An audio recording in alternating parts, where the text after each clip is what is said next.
alumni, parents, former parents, friends, family, staff, and some current students. It is brilliant to have so many of you here this evening. I'm Izzy Jones, head teacher, on behalf of myself and Will Durham, director of the William Ellis Trust. We extend a very, very warm welcome, and to almost everybody, a forceful welcome back. I'd like to start by saying thank you to those people who have made this evening possible. The staff from our school who have turned our assembly hall into something that might be worthy of a wedding reception. The people who have pulled together the food, and of course our wonderful Parents Association who are running what we hope will be a very successful bar this evening. Thank you very much to all of you. I'd like us to start by raising our glasses to some long-time supporters of the school who can't be here tonight, John Carrier and Martin Heyman. It is brilliant, I think, to have some of their families with us this evening, and I know that they would have wanted to be here if they could. We also need to raise a glass to absent friends whose contribution to the school leaves a very important legacy. Peter Robury-Evans and Connor Gearty. To Peter, Connor, John and Martin, cheers.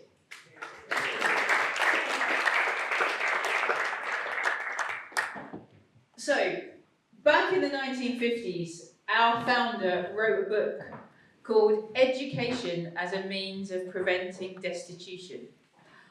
I read it. I tried really hard to find some pithy and powerful quotes for you, but it is unfortunately written in the Victorian era, and that proved impossible. So, in summary, he asks a question that I think is ever present still today. How do we create, in his words, a programme of schooling and the conditions of well-being to ensure that every student goes on to lead a happy, healthy and successful life? Well, I hope that you are all here because William Ellis did that for you or for someone that you know. But it is a question that is still relevant in 2025 and beyond. Our current mission statement, nurturing successful students and good citizens through strong relationships, draws on his original philosophy and I think strengthens it and makes it more powerful. William Ellis also gave us our school motto, rather of use than fame, better to be useful than to be famous. It's on the blazer badges, it's in every school assembly, it's even on the stone as you walk through the front door this evening. But what does usefulness really mean in this modern, tumultuous world of many opportunities and also so many challenges? Well, it gives me great pleasure this evening to introduce some of our students who are going to reflect on what that might mean. But first of all, someone who has spent time really pondering that question, so much so that he's written a book about it, very kindly on sale at the back of the room.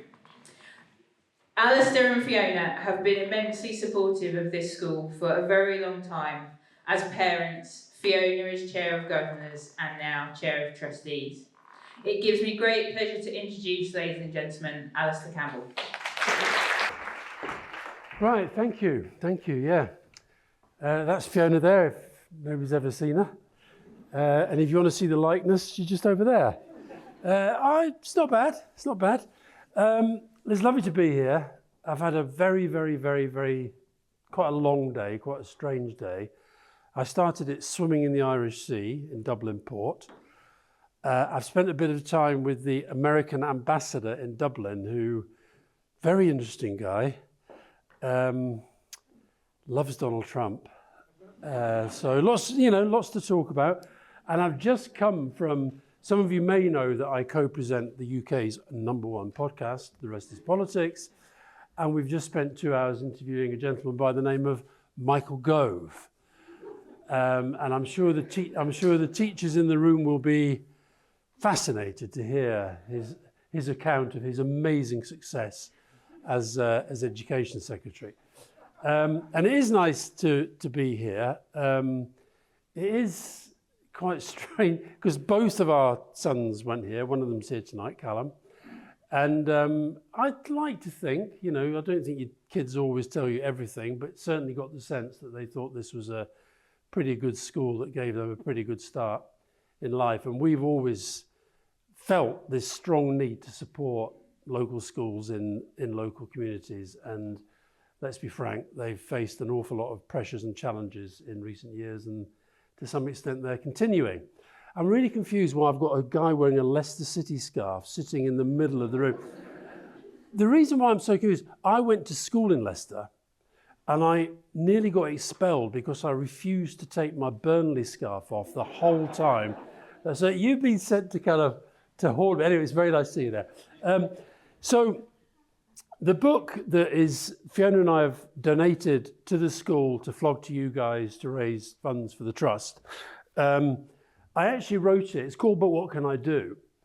And the reason for that is that I spent quite a lot of time, probably over the last decade, really. I mean, I think the rot started with austerity and then with Brexit. I think that's when I started to feel that the country's kind of just not going in the right direction. I felt that very strongly. There may be people in the room who disagree and think austerity was great and Brexit's going really, really well for the country. And I could be wrong. I'm first to admit, sometimes I could be wrong. Not often, but it can happen. But I'm not wrong about Brexit. And the thing is that what I found was going out to schools, colleges, businesses everywhere, and people were kind of asking that question, but what can I do? What can I do? And people, when they feel a sense of powerlessness, you think, well, you ask that question, but what can I do? And in the book, I've kind of tried to explain why I think we've ended up in this place. And a lot to me is to do with populism. And populism is a form of politics. I think we see a lot of it. We're seeing a lot of it in the United States at the moment. We see a lot of it with people like Nigel Farage. Populism is a form of politics where when you see a problem, you don't think your job as a politician is to solve the problem. It's yet another opportunity to exploit the problem. That, to me, is what populism is all about. And then the second P is polarization, driving us into separate tribes and keeping us there and not wanting us to kind of come together. And you saw an absolute classic example of that in recent weeks, the assassination of Charlie Kirk, the American guy. And literally within minutes of him being assassinated, the Trump MAGA crowd coming up and literally saying, the Democrats did this. That's what I mean by polarization. A real leader would have come out and said, right, this is a moment to try and bring people together, bring the country together. But no, it's an opportunity to drive you further into your tribes. And then post-truth, so there's three Ps, populism, polarization, post-truth. And post-truth, and this is why I think it's so hard. I was on the plane coming over today, back from Dublin. I ended up sitting next to this guy from JP Morgan Bank. Now, very wealthy guy, clearly very, very successful in what he does. And, we may, whatever view we have of bankers, we got chatting. And he said, the ethics of banking, if we missold what we do on the same extent that we see politicians mis-selling the promises that are made, particularly, he was talking in the context of Trump, but he said, we'd be in prison. We'd be in prison. And post-truth is a form of politics where the facts really don't matter.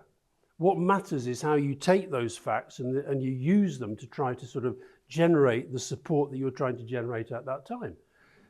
Robert Kennedy, the health secretary in the States, what's his thing? Paracetamol causes autism. When there's a stack of scientific opinion that says that is completely wrong. And so that is mis-selling, but it's politics and therefore you can get away with it. And then you see it on, somebody like Putin, it's not an invasion of Ukraine, it's a special military operation. If you talk to Russian people, they will say it's a special military operation because they're bombarded with propaganda telling them that's what it is the whole time. Zelensky is a Nazi. They will say that. And so this is what gives you a sense of powerlessness. People look at somebody like Trump, and look, some people in Britain like Trump, but the polls suggest that most don't. But they look at somebody like that and think, well, he's the most powerful man in the world and I don't like what he does and I don't agree with it. I'm powerless. There's nothing I can do about it. And what I've tried to do in the book is to say that none of us are powerless. The answer to the question, what can I do, is you do whatever you can. And, you know, for a lot of people, that does mean, like stuff that Fiona does, you know, you get involved in your local community, in your local school. I would argue that what I'm doing in relation to, you know, the podcast, which is an accidental thing in a way, but accidentally it's become a sort of means of trying to play a role in detoxifying the political debate. And it's really where I said in this speech I did last night in Dublin, I said it's really strange because I've gone from, you know, that thing about, for younger people here today, you might not know, but I wasn't always a national treasure. I was actually, and I used to get, you know, it was quite unpleasant being me for quite a long time, sort of going around the place being called a war criminal and having things thrown at me and all sorts of stuff. And a bit like the Queen, you know, I always used to think the Queen travels around the world, or traveled around the world when she was alive, sort of thinking the whole world smelt of paint, because everywhere she went, there was this sort of, you know, somebody 50 yards ahead painting. I don't know if she ever came here, but I know when she went to Burnley Football Club, they were out with the claret and blue paint all day beforehand, getting it on the walls. And I now go through the world with this sort of, you know, this sense of, it happens everywhere I go, the tube, the planes, the bus, you go, I love your podcast, I love your podcast, I love your podcast. And it's very nice, don't get me wrong, I prefer it to the other stuff. But what it's done is say to me that there is actually this yearning for a different sort of debate. And the reason why I do loads and loads of talks in schools and stuff, and one of the reasons why I wrote the book, and I've now done two versions, one for senior schools and one for primary schools, is because I don't think we're actually going to turn this around until we actually have education, proper political education alongside it. And, you know, I don't care what you call it. You can call it citizenship, you can call it ethics, you can call it anything you want. But the fact that, you know, we're now, the Labour government's bringing in, lowering the voting age to 16 and 17. Now, as it happens, I've believed in that forever. I've always felt that, you know, younger people should be brought into the democratic system, and that includes voting. And one of the best things about the Scottish independence referendum, when it was happening, was, you know, I was up there for a bit for the campaign, and going from the hotel to the campaign headquarters and walking past bus stops with kids in school uniform arguing about housing policy and nuclear weapons. And I'm convinced it was simply because they've been told they've got the vote. And what I worry about where we are now in this populist, polarizing, post-truth world, I worry that young people are going to get the vote, great, all in favor of it, but without that sense of a kind of proper debate about what the choices really are, what the characters really are like, and the history and so on, I really worry about what the outcome might be. Here's a little factoid for you. Nigel Farage has got more followers on TikTok than every other MP combined. And he's got that for a reason, because he's worked out a long time ago that newspapers, it's the past. Television, it's the past. Today programme, you know, every morning, first row of the day that we have, Fiona turns on the Today programme, I try and turn it off because I've kind of had enough of it. But, you know, our generation, that's the media that we consume. It's gone. It's still there, it's important, it's part of a landscape. But, you know, when you've got this form of politics, and of course the other thing that's now, it's happening, it's internationalising. So last night, at this dinner I was speaking at, I was sitting opposite the head of the Irish police, the Garda. And I don't know if any of you follow the news in Dublin this last 48 hours. There's been this really bad riot. And what happened was a 10-year-old girl, Irish girl, in care, out at 3 a.m, questions to be asked, raped by somebody who's living in an asylum hotel. They've got asylum hotels too. And within, you know, minutes, there are protests outside the hotel. Within hours, there is violence. And during which, Tommy Robinson, a name I'm Stephen Yaxley Lennon, as he ought to be called, Tommy Robinson, in Israel, where he's there invited by an Israeli government minister, is tweeting, urging people in Dublin to get to this hotel. And by the morning, for the day 2 of these riots that have been going on, they've got this, Garda commissioner was telling me, they had people from Canada, right-wing influence from Canada, who'd got on a plane to get there and to stir it up. So they had riot police out all night, they had a few arrests, they had all this. Now, that is a bit like what happened on the back of the Southport stuff last year? But it's happening everywhere. And I think we just got to understand that this is not something that's kind of operating, that's happening without forces coming together, if you like, to make it happen. You know, when I was talking to the ambassador, the American ambassador, I said, do you think there's any chance you could get your friend Elon Musk out of our politics and out of Irish politics? And he said, well, why? Free speech and all this stuff, right? And I said, because this guy is funding fascism. You know, he's the richest man in the world and he's funding people like Robinson who are trying to, you know, do what they're doing within our own community. So what I'd say is, you know, this is kind of serious stuff and it's difficult to know how to deal with it. It really is. I mean, I know the general sense, I won't ask for a show of hands on this, but we live in an area that's, you know, historically very, very Labour and all that stuff. But there is a lot of kind of disillusion about and disappointment. The word you hear about, you know, I wanted a Labour government, I'm not quite sure, and all this stuff. All I would say is it's really, really, really hard to be in government in the modern age. And it's certainly a lot harder than we were in power. When we came in 1997, economic situation we inherited was better. The geopolitical situation we inherited was better. We didn't have social media. You know, the sense of community and community cohesion, I think, there were challenges, but I think it feels more frayed right now. So this is the stuff that the government is trying to deal with in, I think, very difficult circumstances. Throw in Trump in America, we're trying to work out what the hell to do with ourselves post-Brexit. So all I'd say, you know, one of the other reasons I wrote the book was to say that it's no good to any of us if we all think that all politicians are terrible. Because we shouldn't be surprised if fewer and fewer people actually want to go and do it. I was talking to an MP up in Yorkshire at the weekend. He was elected for the first time last year. He's got 2 teenage kids, both going to their local school. And he said they're both being really badly bullied at the school because of who he is. And unsurprisingly, he's determined to carry on, but unsurprisingly, he's getting pressure from family and friends to say, look, why are you doing this? You know, why are you doing this when all you get is this abuse and now your kids are dragged into it and so forth. So I think it's important that we sort of speak up for people who go into public life and don't just say they're all terrible. And one of the things I might say when these guys come up and give me a grilling, and I want tough questions. I don't like soft questions. I don't want what's your favourite colour. I don't want who's your favourite Burnley player ever, Leighton James. I want tough questioning. But you know, I always ask, when I go into schools, I always ask them to promise me never to say these 3 statements, okay? Because they're untrue, they're damaging, and they're corrosive. The first one is, there's no point getting involved in politics because they're all the same anyway.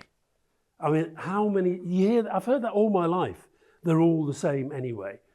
Would the world have been different if Kamala Harris had become president? I think so. Would the world have become different here if Jeremy Corbyn had beaten Boris Johnson? Would we feel differently? I certainly would, if more people had voted to remain than voted to leave. It matters. The characters really matter. And the second thing that I've heard all my life, which I urge people not to say, is there's no point getting involved because nothing changes anyway. I mean, we live in a world where the pace of change in your generation is probably faster than it's ever been in any period of history. And that's even before we've got our heads around AI. Okay, so the pace of change, how can we say nothing changes? The point is, do you want to try to influence the change or do you just want to have it kind of roll over you? Because that's what happens unless you get engaged and get involved. And the third thing that people say that does my head in is they say, no point getting involved because one person can't make a difference on their own. And that's nonsense as well. Most international movements they start with somebody deciding to say something or do something or reveal something or whatever.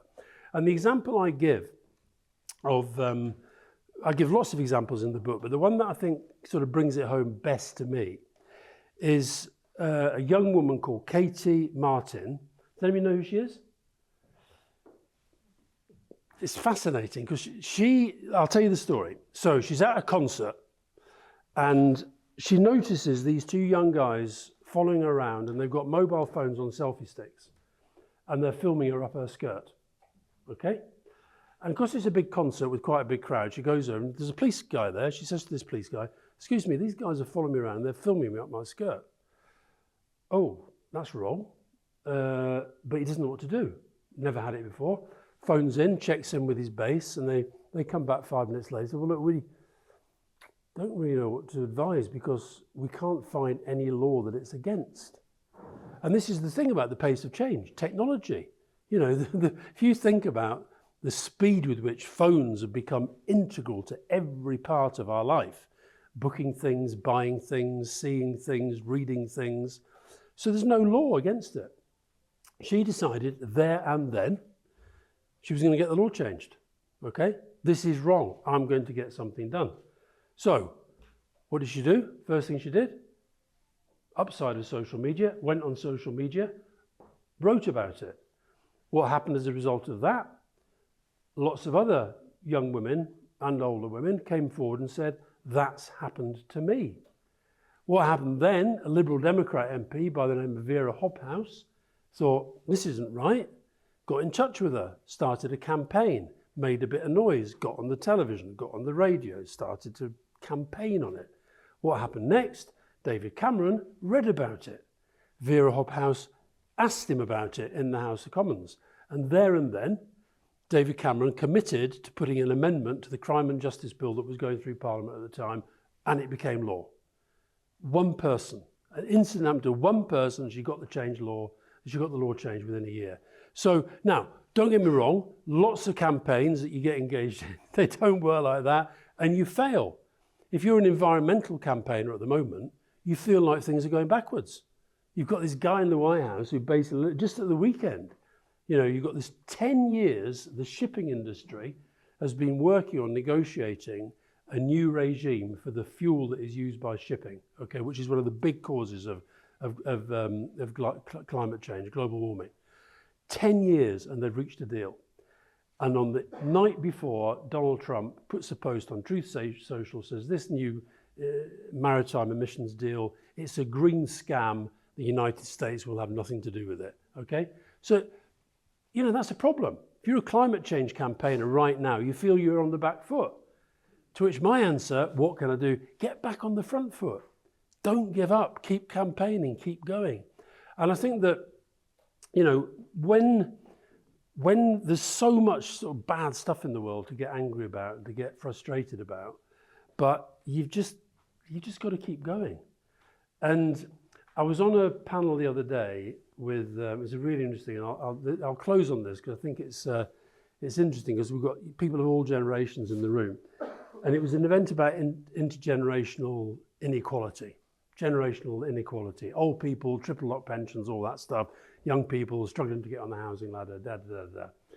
And I was on the panel. It was chaired by a woman in her 20s, and then representing the older people, me, age 68, and a guy called Tim Smith, who some of you may know, he was the creator of the Eden Project, big environmental thing down in Cornwall. And at the end they said, Deborah, who was interviewing, she said, can you close now with some words of wisdom and advice for the audience, okay? So I did my usual thing. I looked at all the young people in the audience and I said, you know, stay engaged, stay involved, don't be cynical. You know, you've got the capacity to change the world, go out and do it. That was my kind of thing. And Tim Smith went up and it was absolutely brilliant. I love this. I'm going to use this for the rest of my life, both for myself and for other people. He said, well, Alastair's spoken to the young people. I'm going to talk to the older people. My message is this: don't be old. Stop thinking like old people. Stop talking like old people. Stop saying it was better in your day. Even if it was, stop saying it. Think about the future. And then he said, the way I keep myself young, and he's 71, as I say, he said, surround yourself with young people. Don't see young people as a kind of impediment to progress, but see them as having maybe better ideas than you do. Every time I try and change the channel on the television, I realise that my kids are a little bit technically more minded than I am. There's lots of things. I honestly do think that one of the biggest drivers of this sense of inequality between the generations is that older people do tend to sort of look down on younger people and don't maybe give them the sense of opportunity that they can be giving back. And so I just thought that was a brilliant thing to say to older people. Do not be old. Stay young of mind. So when we say, but what can I do? No matter how young you are, no matter how old you are, decide what you care about, stay engaged in it, and try to make a difference. For some, it will be enormous. Donald Trump right now is an enormous influence on the world. Right, very few people get to be American president, but lots of people get to run schools, lots of people get to run campaigns, lots of people get to work in charities, lots of people campaign for different political parties and campaigns all around the country, all around the world. Just do it. Thank you very much indeed. Okay.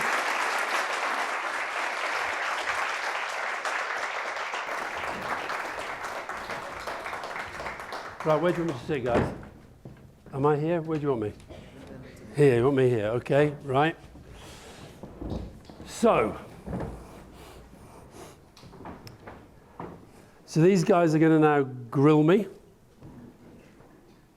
I'm going to answer to the best of my ability. Why have they been chosen out of interest? Volunteered or press ganged? Press ganged, and one of them volunteered at about 4:30 today. Oh, which one? I didn't tell you. Okay. Right, far away. Who wants to start?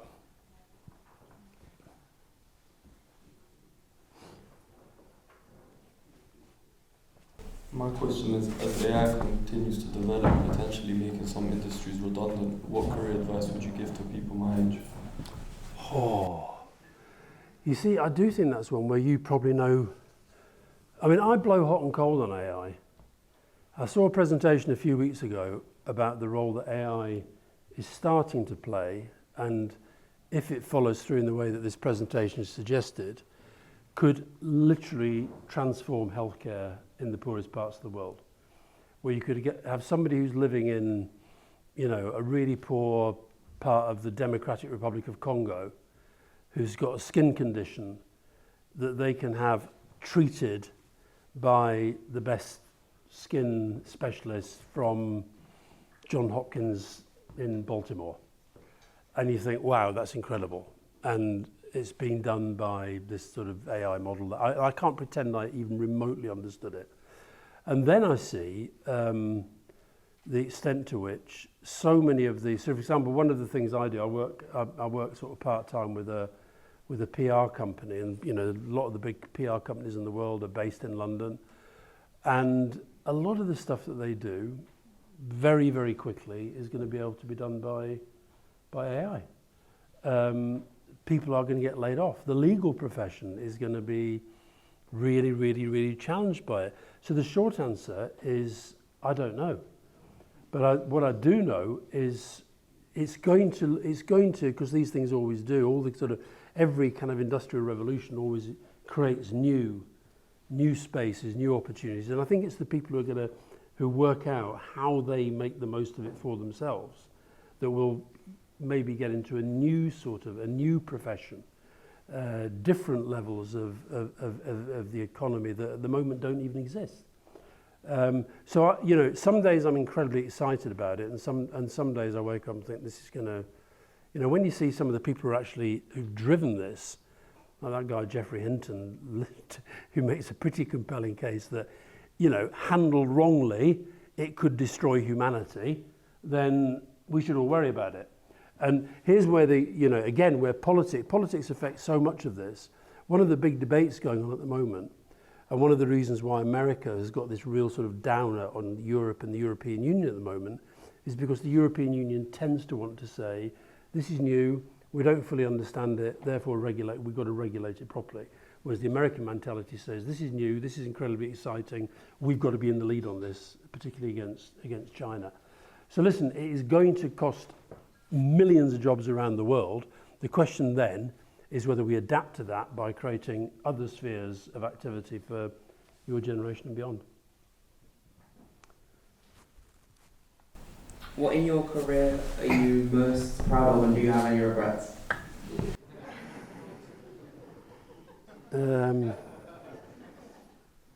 Well, I'll tell you what, funny enough, I was in Ireland yesterday. I go to Ireland quite a lot.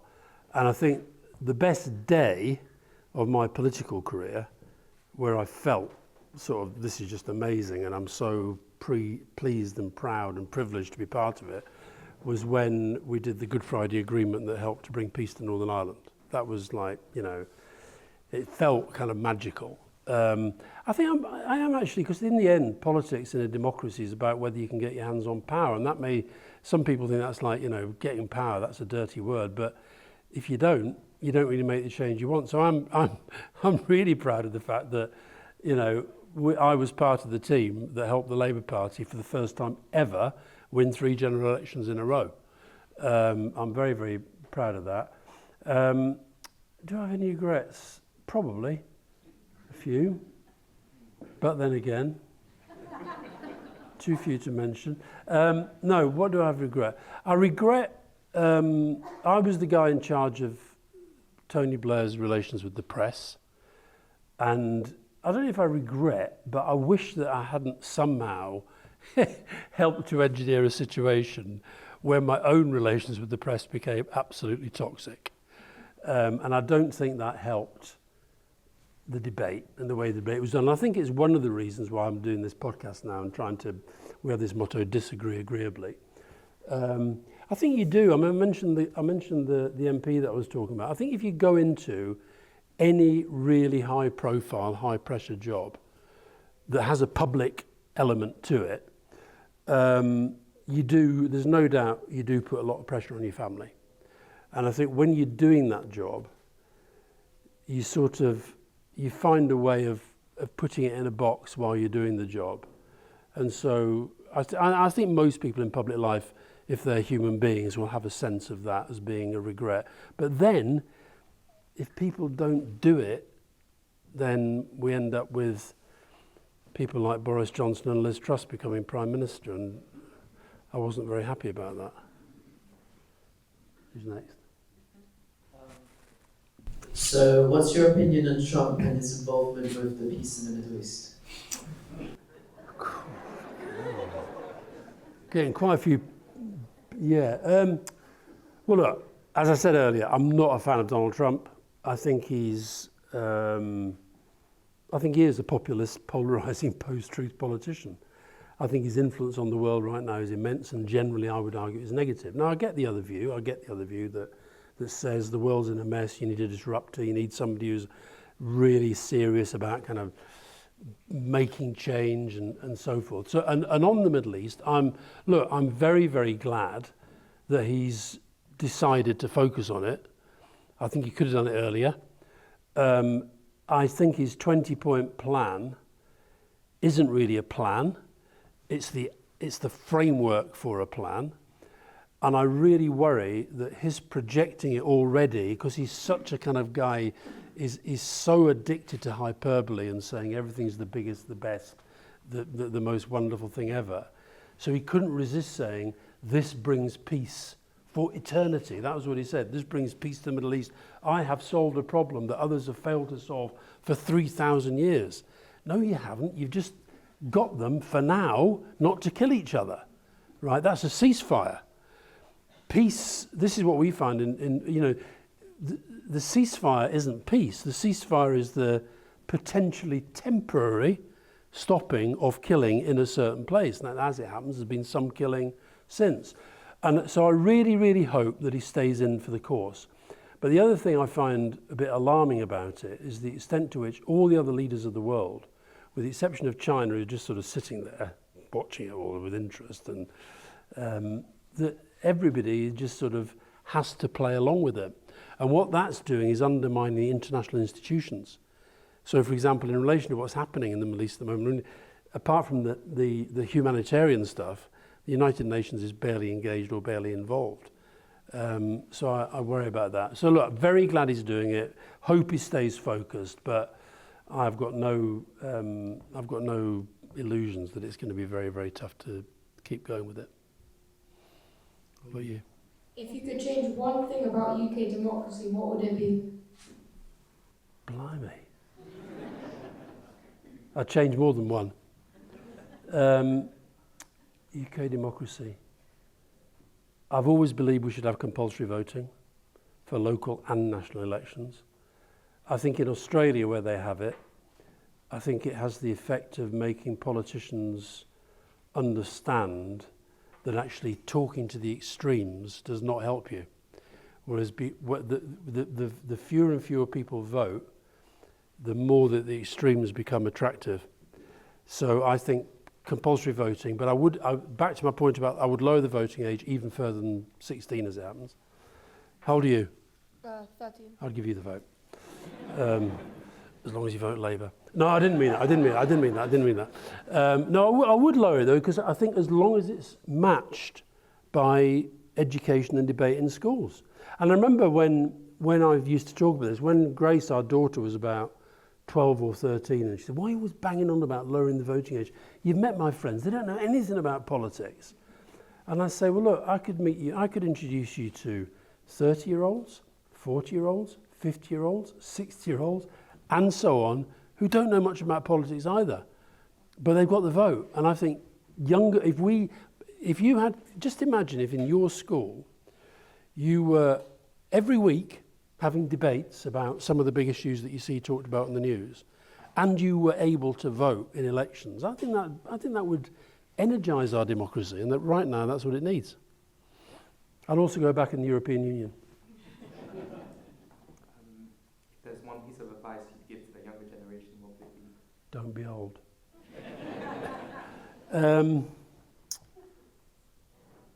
Well, I'll tell you what, every time I go into school I think this. When I was at school, if you'd have said to me, how old are you? 17. Okay, when I was 17, if you'd have said to me, well, even when I was 17, if you'd said to me, you'll go to Cambridge University, I said, no, I won't. If you then said to me, you'll go into journalism, and you'll work for a national newspaper, and then you'll go into politics, and in politics you'll travel to more than 100 countries, and you'll meet Nelson Mandela, and you're going to be impressed by this one, and you'll play football with Diego Maradona, which I mention every single day of my life, and you'd be involved in stuff like the Northern Ireland peace process, and I'd have said, well, no, that's not going to happen. So my advice would be, don't decide what you're going to do. Keep your options open for as long as you can, and never imagine that something you want to do isn't possible. Yeah. What are your views on Keir Starmer's government right now? It's quite difficult questions, aren't they? Well, I'll tell you what. I'm going to answer your question, but I'm going to throw it out to the audience because I think this will help frame it. I've asked this of every audience I've been in front of in the last month. I'm going to ask you for a show of hands, and I'm going to give you 3 options. Is Keir Starmer's government performing as you expected? And you lot have got to answer as well. As you expected, better than expected, or worse than expected? Okay? Hands up who would say the Labour government has performed as expected. Okay? Hands up who would say better than expected. Anybody? Hands up who'd say worse than expected. Right. Well, it's not my view. I am pathologically loyal to Labour, even though when Jeremy Corbyn was leader, I was expelled from the party for being too pro-European. I think I can see why people are disappointed. They campaigned on change, that was the slogan, and they have actually made a lot of change, and they've actually done a lot of things that I would support, but I think they were defined very, very early on by the issue of winter fuel payment for pensioners. And why are you filming me, sir? Do you work? Are you the Camden New Journal or the Tory Party? So I'm going to be as frank as I possibly can. So I think that picking that as your first fight was pretty defining. And the thing about government and politics is that you do get defined by the big things that people remember. And they remembered that. Then we had the fight with the farmers over the budget. And I think so. And then I think Gaza has been a problem for the government. I think that after October the 7th, that rightly, virtually every government in the world was saying being supportive of Israel, But as the really bad stuff started to happen, they were maybe too slow to adapt to that and start to kind of frame a slightly different response. I think they've ended up in the right place, but I'm not sure the public are even aware of what that place is now, because they remembered some of the first big moments. And added to which, so the big thing was change. They've made a lot of changes. Some of it, some people like, a lot of it people don't. Winter fuel being the most difficult of those. And then the other thing that they've talked about is essentially they've made growth the big thing. And if you make growth the big thing, then the economy's got to grow. And your strategy, all your strategy should be leaning in towards that. So I think, without being too dramatic, I think the budget coming up next month is unbelievably important. Because the other thing I'd say about, and I get the disappointment, but interesting enough, I never thought I'd find myself say this, but Jeremy Hunt said something really interesting on our podcast recently. He said, I'm a conservative to every inch of my body and every nerve in my body. I always will be a conservative. But he said, I really want this government to succeed. And he said, anybody who is mainstream left of centre or mainstream right of centre should want this government to succeed. Because if it doesn't, we are going to a very, very dark place. And so that's partly why I do stay loyal to Labour. I don't think there's anything better on offer. I think you've got populism on the left and you've got populism on the right, and I'm not a fan of populist politics. And I really worry. And one of the things that, lots of people like Nigel Farage. They think he's funny, they think he's this, they think he's that. But I think Brexit's been a disaster, and he was a big driver of that. And I think one thing that I think of every single day at the moment, I imagine in my head I have a picture of the day after election day, and Nigel Farage is walking through the door of number 10. And for me, but what can I do? Part of but what can I do is to think about and act upon how do we stop that. And so that's why I'll probably, in my answer to your question about Keir Starmer's government, I probably slagged off Nigel Farage more than Keir Starmer. But I think you got the vibe. Are we done? Round of applause to the questioners.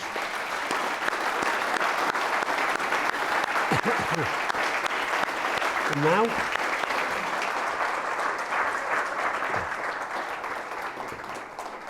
thank you very much, gentlemen. You put a lot of thought and effort and consideration in. do you want to? Does anybody want to? But listen, the thing about debate, you've got to come back at me now. So somebody come back at me. Am I really that intimidating? I've never got this. Did you agree with everything I said? Did you? Oh, you're top. You can have 3 votes. Did you agree with everything I said? Yeah, I thought your points were really well made and they were very convincing. Did you agree with everything I said? To an extent. Okay. Give me the extent to which you didn't disagree. I disagree about Labour. I think they have done very little well, except for raising the voting age. Except for lowering the voting age, sorry. Right. Okay. Yeah. You guys? I agree a little bit with you. Some of them I don't agree fully. But I would like to ask another question. Yeah. You was a journalist before you became a politician. I would like to know how you got to that road. On journalism? Yeah. I honestly don't know.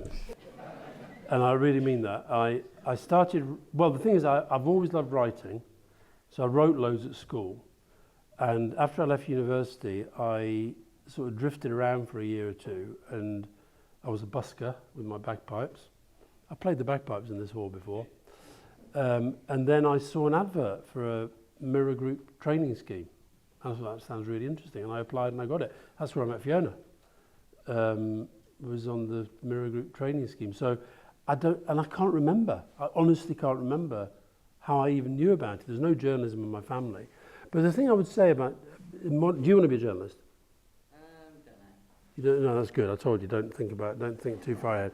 But the thing about, what I'd say about journalism today is anybody can be a journalist. Now that's a bad thing when you've got all this social, you know, Tommy Robinson calls himself a journalist and all this sort of social media. But the truth is, the way that it's changed, if something happened now, newsworthy in this room, anybody can film it. And are they journalists or are they just, you know, journalism influencers? But the point is, technology means that you can write anything, you can publish it. So I think the key to journalism is just to be very, very curious about the world. What did you disagree with?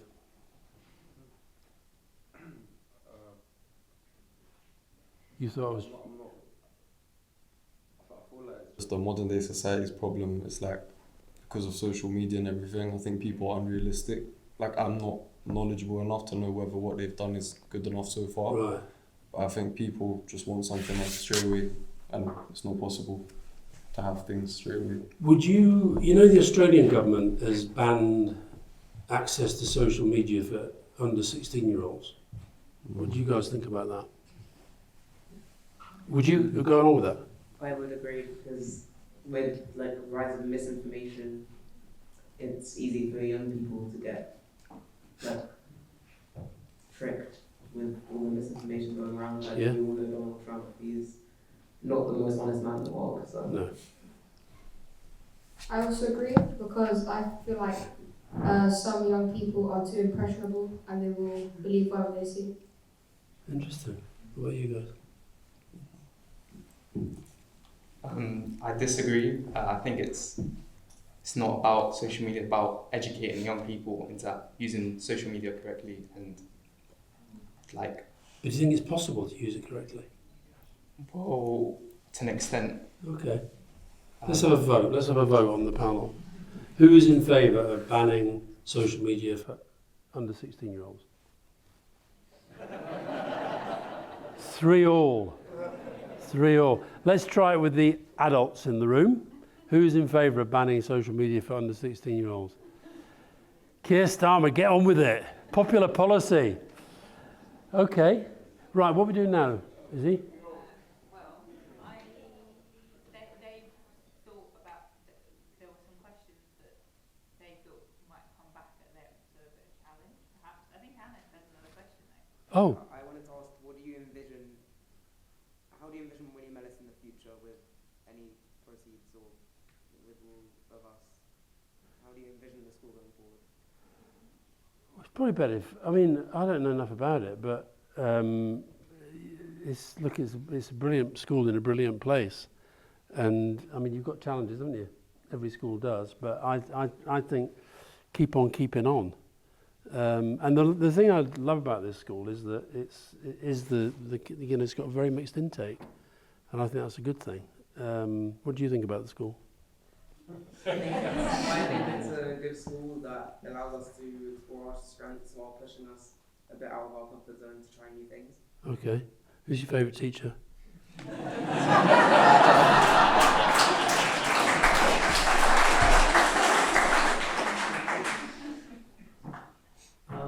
I feel like... Oh, you're not answering. I like a lot of my teachers, actually. I think the teachers William Ellis are great. But I have to give a special shout out for my tutor, because Mr. Hansen, he's a music teacher, and he only taught me music for 1 year, but the reason I like him is because as this form tutor, he helped me out a lot. For an example is, I remember when I went to school in year 7, I think it was my second day back at school, and I came late. And my form tutor just told me that if you come late, then wake up 5 minutes earlier. And I did that, and every time I came late, I woke up 5 minutes earlier, and it meant that even in the worst possible situation, even when there's no buses, I still make it to school every day on time. Cool. Cool. You guys? Well, I think it's good that teachers hear a lot of positive feedback, because, you know, the teachers get battered in the media and they get battered by politicians a bit. Who's your favourite teacher?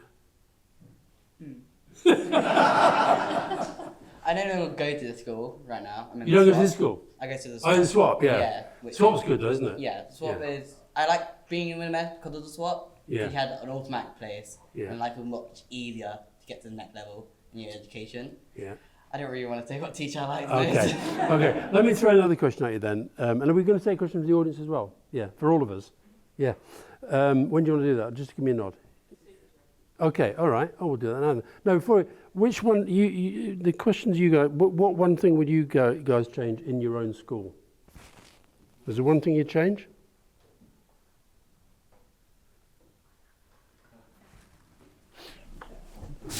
He's gagging.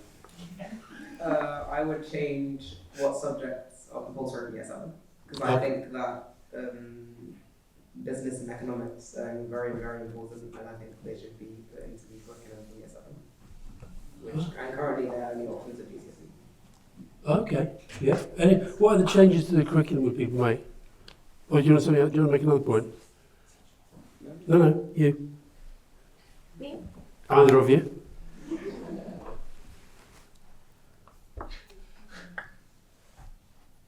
I think the curriculum is pretty great, and I feel like I learn a lot, and I also like, because the curriculum, I feel like it's very limited to the amount of lessons we have, and sometimes maybe there's like more we could be learning, but a lot of my teachers, they like pushing us further, like more facts that maybe are outside the curriculum, and I think it's great. Well, you like doing stuff that's outside the curriculum. Yeah. Yeah. Yeah, I'm very worried about the curriculum review. I want it to be more expansive. Yeah. What about you guys? Anything you change? Year 7, I was in COVID time, so Yeah. most of it was online. So realistically, I did basically just English, math, the basic stuff. I didn't really have much choice of Right. options of more expanded education. But I think as I got to 6th form, you had a wider range to do, because you could do politics, economics, you have a wider thing to do as you get to a higher grade. Cool. Right, let's take questions from... you guys are going to stay up and help me answer these, yeah? Excellent.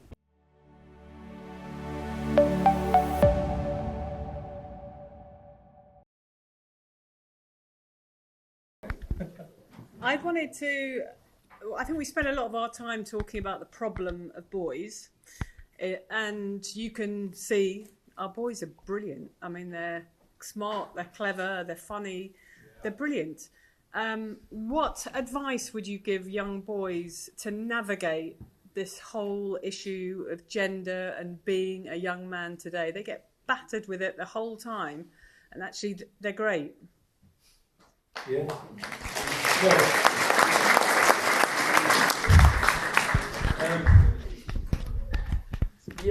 These guys are, okay, and a lot of young guys are.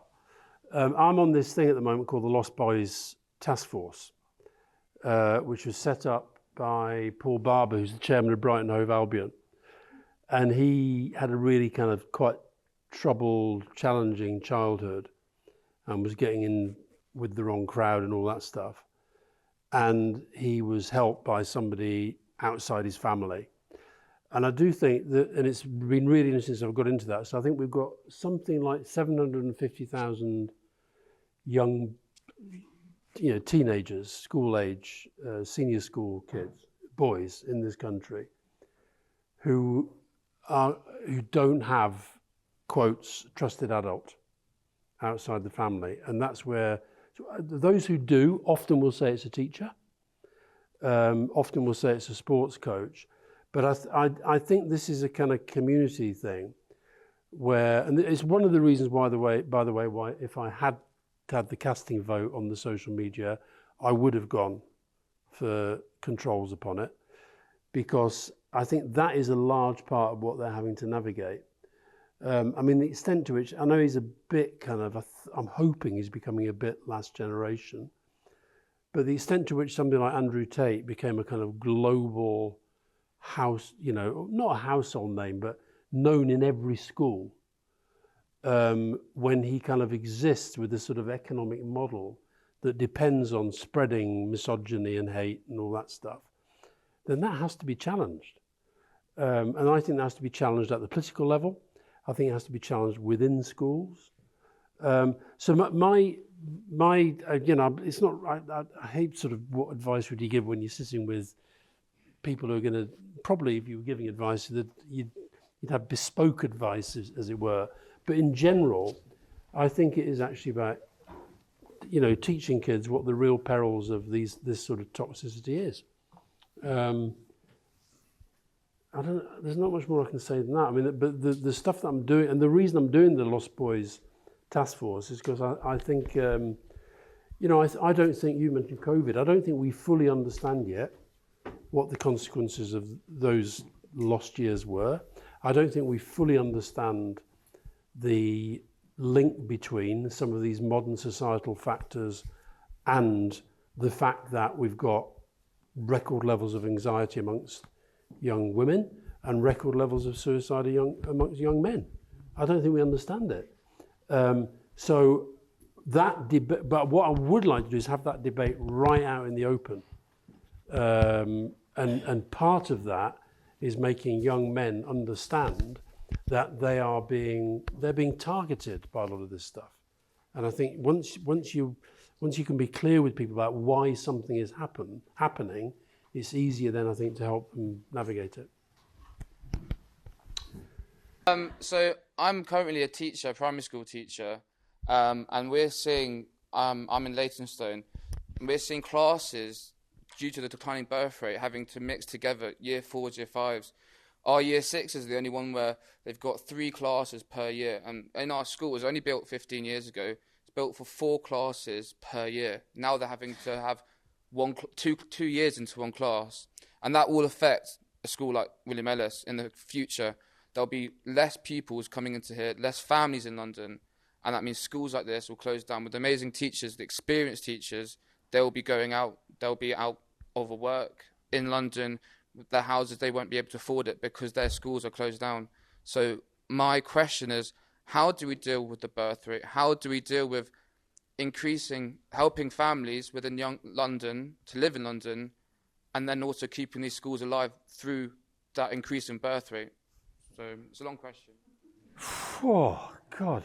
Right, guys, what do you think about that one? How do we increase the birth rate? Anyone want to try that one?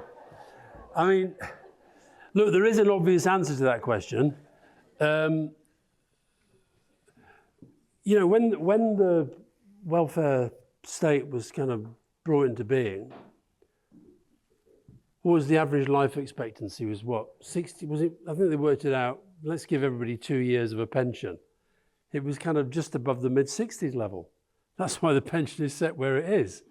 You know, if you're born today, the chances of you living to 100 are very, very high, unless AI does destroy us all. So look, and here in Camden, you're absolutely right. Birth rate is a massive issue. I think isn't it one of the highest, one of the lowest birth rates in the country, I think, at the moment. So point one, without being crude about it, people have to procreate more, but you then have to address the reasons why people are not wanting to necessarily, you know, in their 20s or 30s think about having children. And, you know, the issues are the ones that we've been alluding to: poverty, housing, the inability to sort of see that you might have a financial future that's going to develop in the way that our generation kind of took for granted. And that's why ultimately the economy does have to grow. But I think the other thing I'd say about that is that schools, I think, and by the way, this isn't just a London thing, schools are always going to be driven by numbers. And you know, you go to some of the remote parts of the country and you see how far kids have to travel to get to a school because fewer and fewer people have lived in remote areas. It's kind of they're dealing with this as well.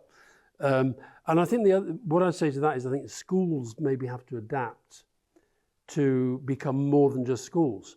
And you know, you do see that happening in places where they've saved schools by the schools actually then developing other parts of their, not the business that they do, but they you know, lease out space on a permanent basis to local businesses and that kind of thing. But ultimately they'll be driven by the roles, and we've, you know, some schools will close. You're right about that, there's no doubt about it. One question, schools do an amazing job in terms of equalising a deeply unlevel playing field outside the school gates, right? And that is becoming more of an issue, a bigger issue for schools.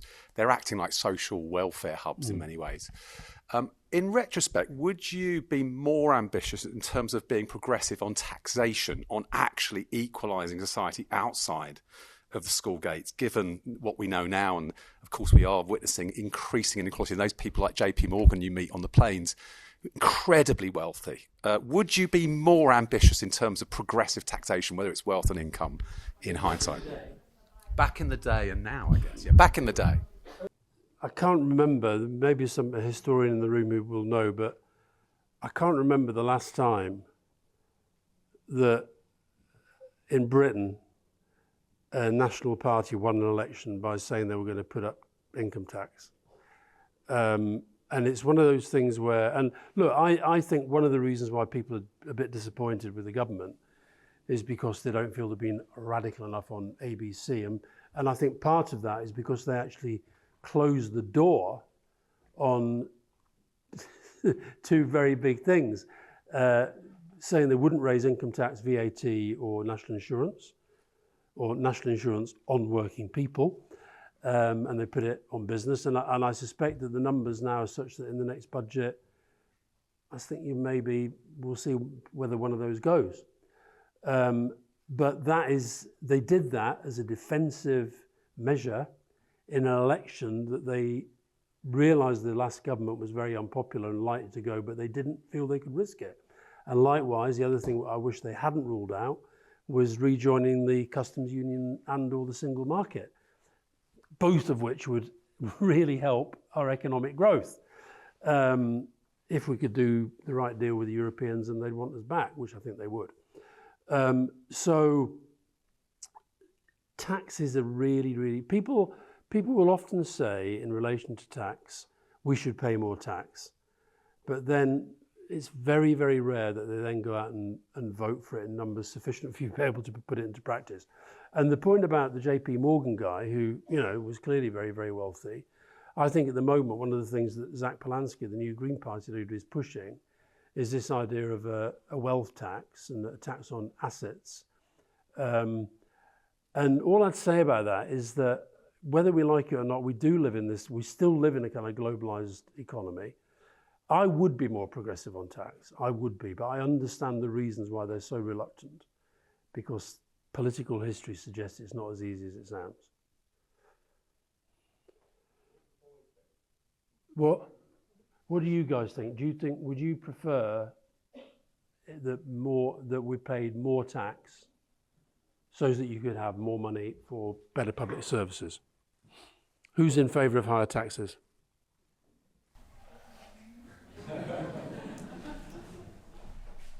I think if the taxes are going to increase to improve services, the services have to actually improve.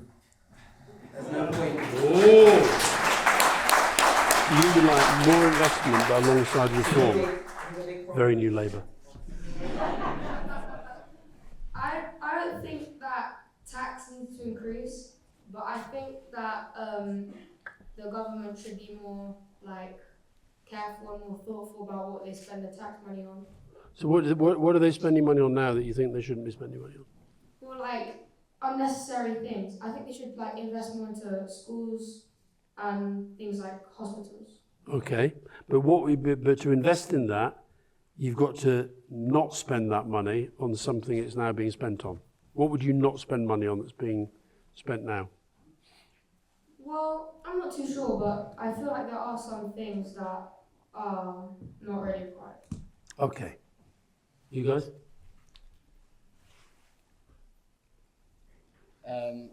I feel like if we are raising taxes, would that mean we're raising wages, minimum wage as well? Because if we're raising taxes, that means minimum wage would be, the more you get from the minimum wage, the salary you have is lower than what you would have had.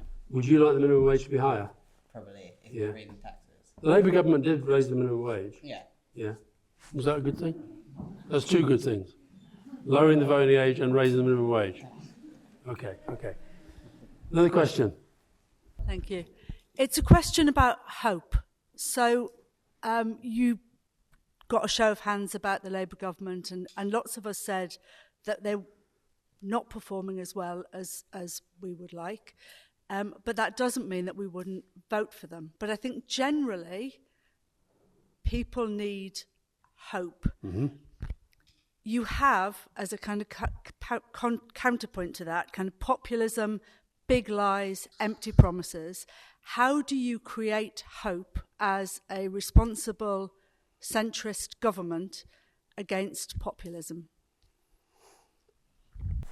The only way to create hope is for these empty promises to be more cold. I think hope can only exist if we as humans feel like everyone can thrive in an environment that suits not only them but everyone else as well. And it's part of the reason why lots of powerful people, like you see Elon Musk, I'm not sure how much humanitarian or charitable things he does with his money, and I'm sure it's not very much. And to give ourselves hope, we have to imagine what the world would be like if people like him and other people with loads and loads of money, what would the world look like if they actually use that for something good? Very good, yeah. Very good. Next. Anybody else? Okay. I think, back to the point I made earlier, I think, some days I'm very pessimistic, but most days I'm not. I think you find hope through a mindset. And that doesn't mean you say things are good when they're not, but it means you find hope through like-minded people who want to make change. That's where I see it. I actually do get hope every time I go into a school. The lady who said these boys are great, right? Every time that's where I get hope.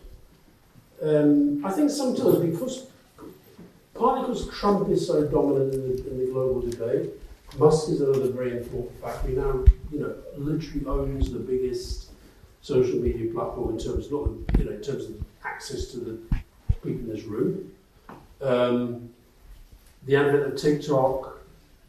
It's not easy. It's not difficult to find reasons to look at all this stuff and get very, very gloomy and very, very pessimistic. You have to fight it.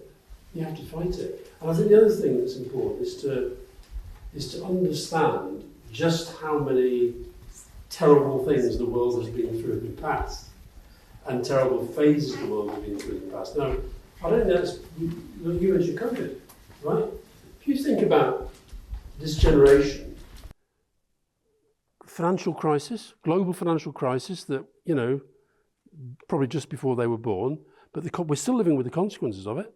Austerity was part of the consequences. There's not a school or hospital in the country and local government in the country that hasn't paid the price for austerity. So that you've had that, you've had Brexit, you've now got Trump as this massive disruptive factor to the global economy and trade and all that stuff. So I don't think any of it's insurmountable. And I think you have to try and keep that mindset. And keep looking for the things where change comes that you welcome. So, last year, I don't know if you know this, but last year, more people voted than any year in history, okay, in general elections.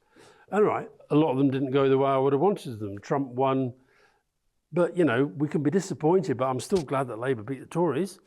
I'm really, really glad that Mark Carney became Prime Minister in Canada. I'm really glad that Albanese became Prime Minister in Australia. Now, that's me speaking as a progressive. If you're on the right side of politics, you're really glad that Georgia Maloney's won initially. So you've kind of got to look for the things that give you hope as an individual, and then you've got to go out and argue and fight for the things that you believe. And let's be honest. Okay, here's another show of hands. Hands up who is broadly happy with their life. That's a much more relevant question. So I think that's where you get hope. I didn't see whether Fiona put her hand up or not. I couldn't see. Did anybody notice? Another question. How long we got, by the way? You tell me when to shut up. One more. No, let's take two more. Lady there. Lady there. Oh, no, that lady first, and then we'll come down to the front. Yeah. Oh, and then this guy here as well, because he's the youngest person in the room. Hi, I'm being brave right now, so this is a bit scary, but in terms of the birth rate, and you mentioned that schools need to adapt, you know, we're trying to get as much lettings as possible, etc., but that's ultimately we're not gonna survive on that. Is the government, our boroughs, going to do more? And ultimately, I think smaller schools might be better for educations. Doesn't mean that we should be closing them. So what's your opinion on the government doing more and the borough doing more? Well, should the government do more for schools, and should local government be better funded? Yes. That's an easy way to answer that. But is it hard? But I can't speak for the government because I don't know what Rachel Reeves is planning in the budget. But I think that they recognise that part of the reason why I think there is this sense of the social fabric. It's not breaking, but it sort of feels a bit edgy. I think is actually because of the impact of austerity on local government, and national government wants to address that. But look, yes is the answer to both. Is all I can say. And the thing, let me ask these guys: would you rather be in how many kids are in this school? 800. Is that considered small or large? Right. Would you rather be in a larger school or a smaller school? Smaller school. Smaller school because it allows all the staff to be able to focus on. Yeah. So that might be the answer. Is actually for some of for bigger schools to become smaller, and the spare capacity within the school to be put to other use. Science companies doing research or whatever it might be. So we've got to be much more imaginative about what schools are and what they're for. Right, this lady and then this young man, and then we're done.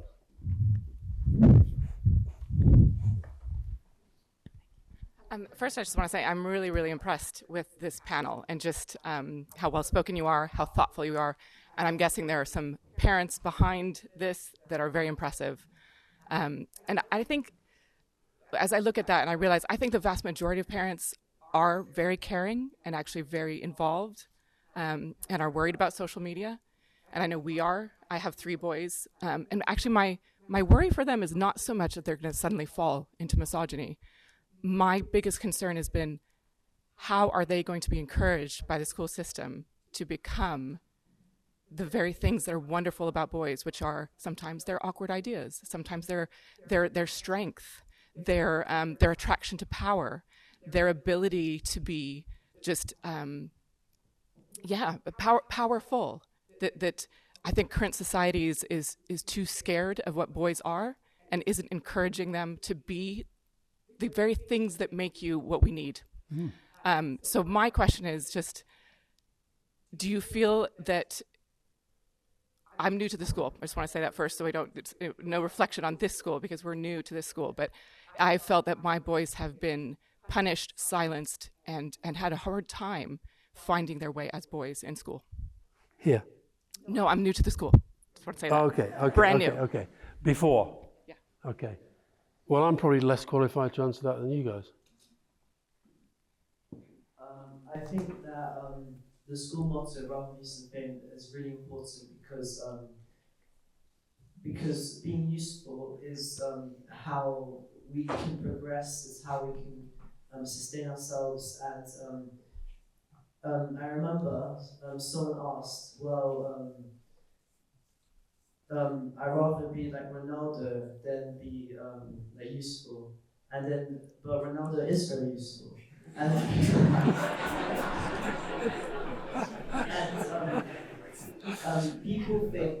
it's one or the other. So I think people think I want to be famous, and then they jump to things like social media and like getting people to say, "Oh, I care about you." But actually, I think we should prioritize our usefulness. That it's not one or the other. We should think about what do I want to do to change this world? What can I do to make the world better? Like, who do I want to be in 50 years' time? Do I want people to remember me? Do I want to leave a legacy? Do I want the school to remember me? Very good. What do I aspire to be in the world? You see, do you want to say something? Do you want to say something? You see, when you remember, yeah.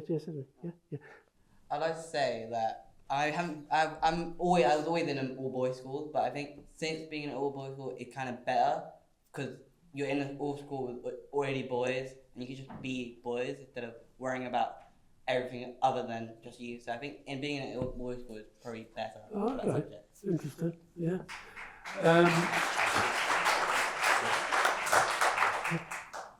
I think in terms of this school specifically, like they do adequate amount to like teach us, but I think it's also down to us as well. Because the older I get, I realize this is gonna sound a bit cliche, but teachers are humans, and I realize the older I get, I just look at kids and I'm like, you're annoying, and for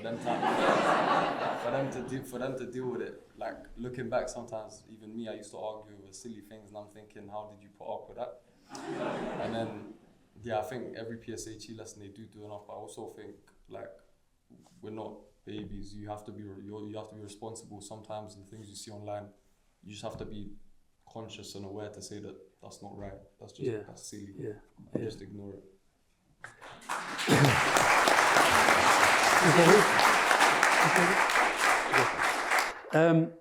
Yeah, and I think the thing about the whole thing, so, you know, I hate the word fame because I think it's sort of become, but I'm very well known and I like to use it. So I'm not Ronaldo, but I think whatever we do in life, that's what we should think. You know, whoever you are, you should think, how can I be useful? I think that's why it's a very good motto. Right, last question goes to the youngest person in the room. Most people in my class know nothing about politics. I'm in year 6. Don't think about politics. No, don't know anything about politics. Right. Do you think that politics should be introduced as part of the curriculum as children get close to the voting age? I would like to see politics taught from nursery school. I'm serious. In fact, I can send you my book, Why Politics Matters. You got it? Oh, good boy. Oh. What a ledge. Well, I'll send you another one. No, but the reason for that is because I just think when I listen to phone-ins on the radio and stuff, I get so frustrated because people, they come onto these phone-ins and they express their opinions, and it's so obviously often they literally don't know how stuff works, you know. And so I think we should grow up knowing, you know, why do we have a king? Okay, you can have an argument whether you should or you shouldn't, but it's quite good to know why. Why do we have a king? What power does he actually have? Does he have any power? Why are cabinet ministers part of His Majesty's government? What is a bill? What is an act? What's the difference between a bill and an act? How does a bill go from being a bill to being an act? It's like really simple stuff. Where did it come from?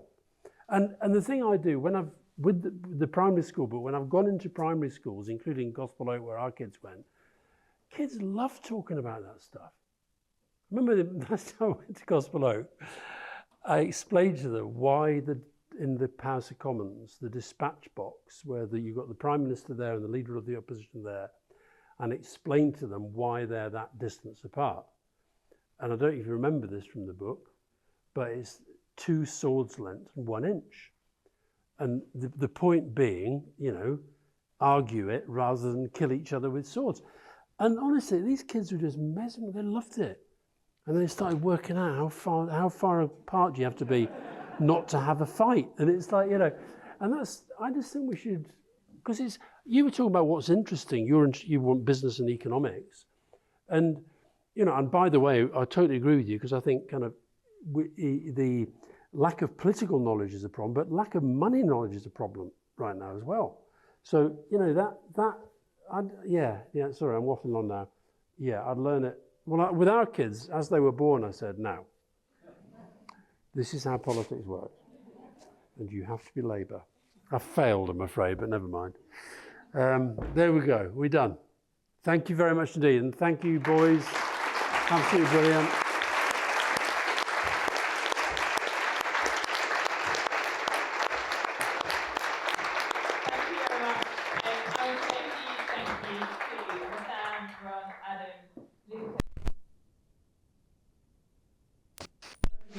This evening. It's not easy coming and speaking in front of a room of 150 people and asking and answering difficult questions. You've done a wonderful job, and there is a little token of thanks from us, William Ellis School, William Ellis Trust, and I think from Alastair and Fiona. So as you leave the stage, then Rob, long-time supporter of the school, will hand you a book. So please do take it and ponder some of those thoughts. You can stay. I want to say thank you to everyone for coming this evening. Tonight is, of course, about the school. It's also about the William Ellis Trust. And if we're thinking about, you know, what do we do to really make wonderful, practical things happen for our boys' present and future, then that is very much what the Trust is all about. So it gives me great pleasure to introduce Will Durham, who is the director of the Trust, to say a few final words this evening.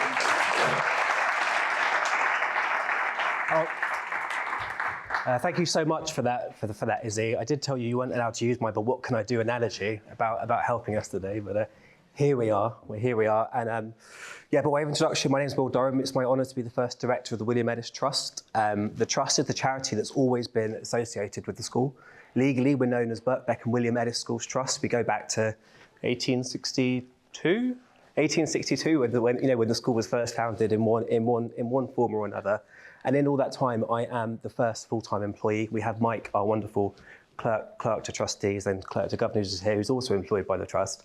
But I'm the first employee, and it's fantastic. And what we're trying to build at the Trust is, is a charity that supports the school to bring its exciting ideas to place for everyone. We're trying to build a community.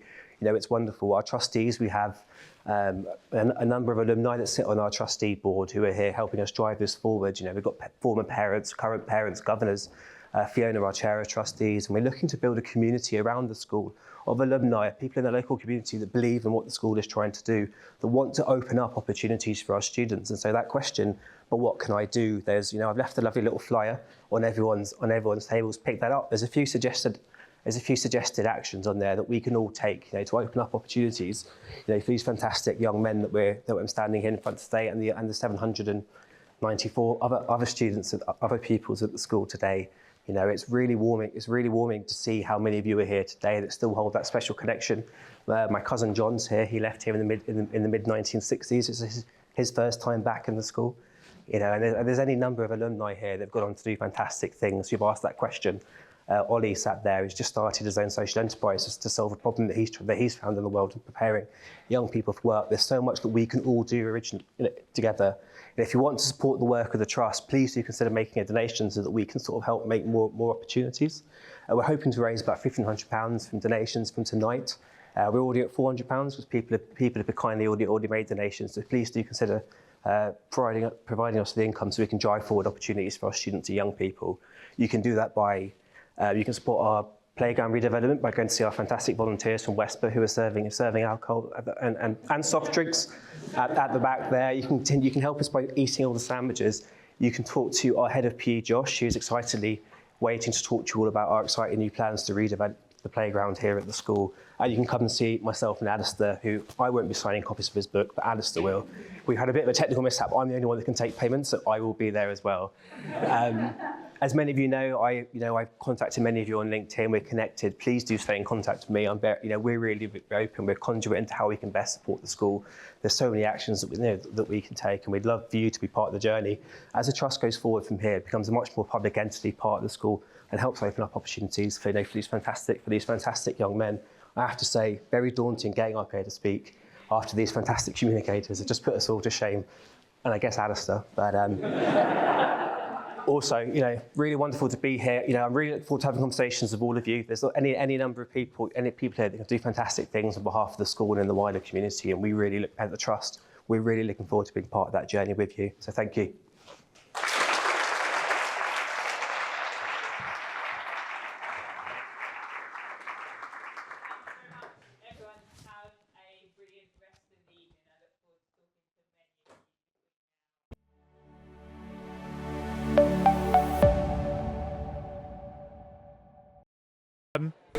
So just some reflections about this evening? I thought it was great. The kids were brilliant. So I did my usual change the world blather, and then the six boys came up and some really interesting questions, Sisu and Tika. And what was brilliant was they just sort of keep going and go a bit deeper, and so I really enjoyed it. Brilliant. So you put the boys very much at their ease this evening. They kind of came out, and I think they were quite nervous at the beginning. Yeah. But they came out with some good points, didn't they? They really did. Yeah, they did.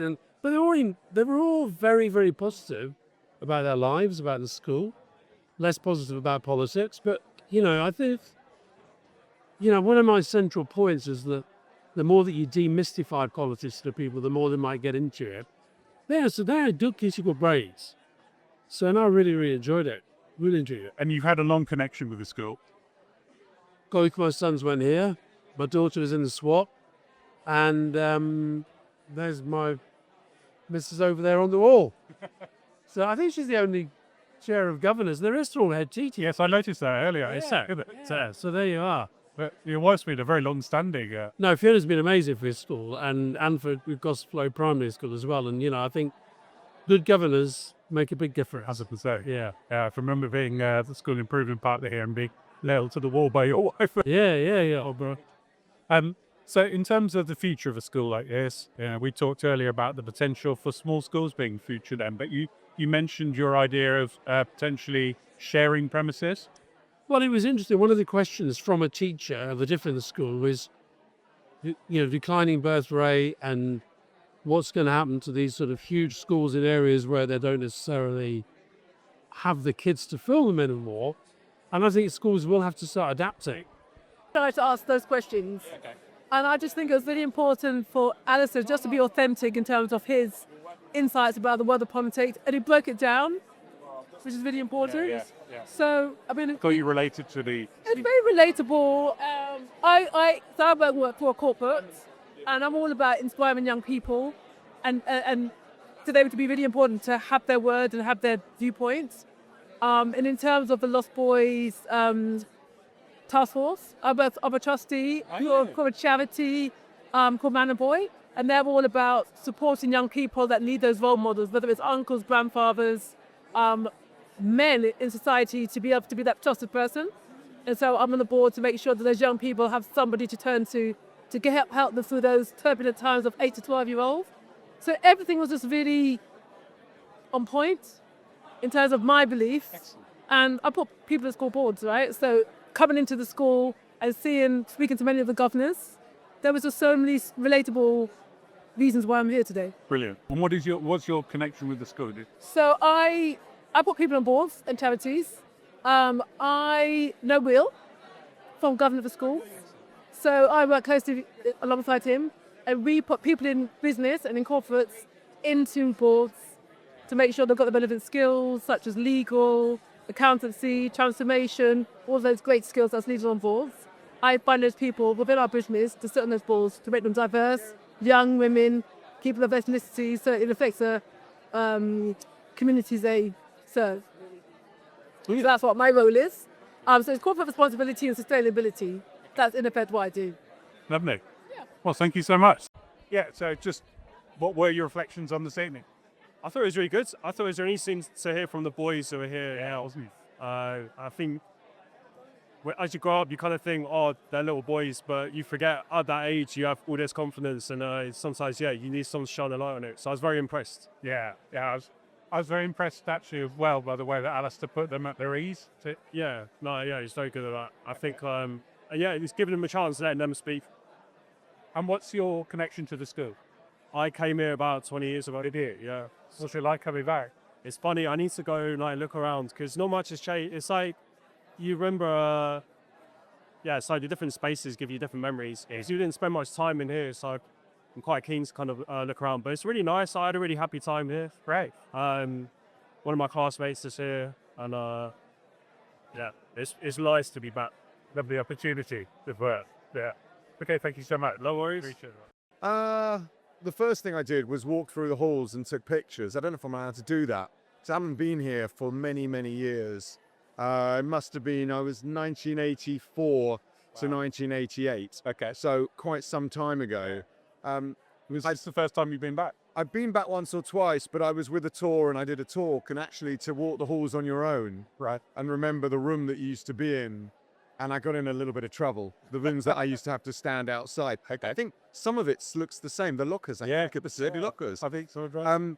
Reflections, how impressed I was with the boys, right, and how lovely it was to see such a variety of different ages and opinions, and how, funnily enough, the younger side of the room seemed to have more opinion and a real air of confidence when it came to talking in front of what was 150 people or so. Yeah. So I thought it was fascinating. I thought it was really interesting that the younger side voted against the social media as well. Well, yeah, because well, it's quite tight because they're probably feeling it right now. They're the ones being affected by it. And I think we all picked up on that because actually they recognize that maybe this isn't quite right. And I have children myself that are a little bit older, but one of them would agree he wish he didn't have it. He wish it was never there. So it was quite interesting to hear the debates. Yeah. And I, for one, whilst I support the school and have done, it sort of gave me a little bit more of a connection to the school, right, by being in here and being around other like-minded people. So it was a success. I enjoyed it, and I thought that I'm happy that Alastair came. I didn't know about his connection to the school until this event, and I actually thought that the young people did really well. It's quite scary to sit there, as somebody made the point earlier, and I thought the chemistry worked well, and he was getting them engaged, and his kind of views. I listened to the podcast, so I know I'm familiar with a lot of things he said, but it was still an engaging, entertaining evening. I'm grateful that he came and did it. Brilliant. Okay, thank you so much. That was really kind of you. And your scarf's prominent. I made it so. Thank you.